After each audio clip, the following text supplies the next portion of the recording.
The state of Florida accounts for 10% of all HIV cases in America, and it is home to 4 of the top 10 cities in the U.S. for new HIV diagnoses.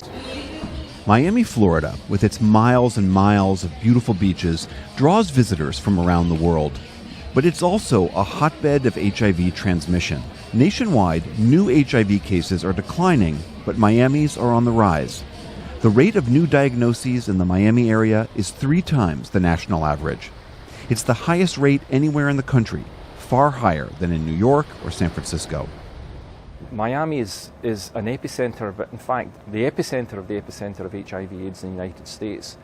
Mario Stevenson is one of the world's leading HIV researchers. He runs the infectious disease division at the University of Miami's Miller School of Medicine. He worked with the Department of Health to help Miami develop its recent plan to reduce new infections. 12 million tourists visit Miami every year. People come here for the nightlife, they come here for sex, they're coming to an area that they're unfamiliar with, they can do whatever they want to do. We have to reach this vulnerable population. We need to make sure that they understand the risks, because frankly they might not understand the risks. We reported this series with Science Magazine's John Cohen, and we visited places like San Francisco and New York and even Kenya that are deploying PrEP much more aggressively than Florida. Now, to be fair, it's taken everywhere quite a while to get PrEP up and running. So Florida is still really far behind, but they're now really aggressively trying to embrace that. As we saw here at the HIV stages of AIDS, we had a Kaposi sarcoma. Dr. Michael Kolber runs this clinic. 49% of our clinic are foreign-born.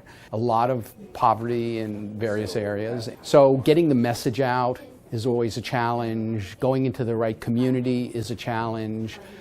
I mean, we don't have one Hispanic group here. We have a large number of them, and they're not the same. Since 1980, Florida's population has doubled, in part thanks to an influx of immigrants from Latin America and the Caribbean, home to many countries where HIV is more prevalent than in the U.S. and where HIV education is lacking.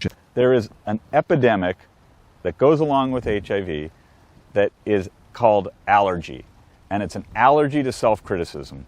We've seen it in Russia, we've seen it in Nigeria, anywhere. And Florida seems to be getting over that allergy. They seem to be willing to actually look critically at where things are failing and to say, let's change it.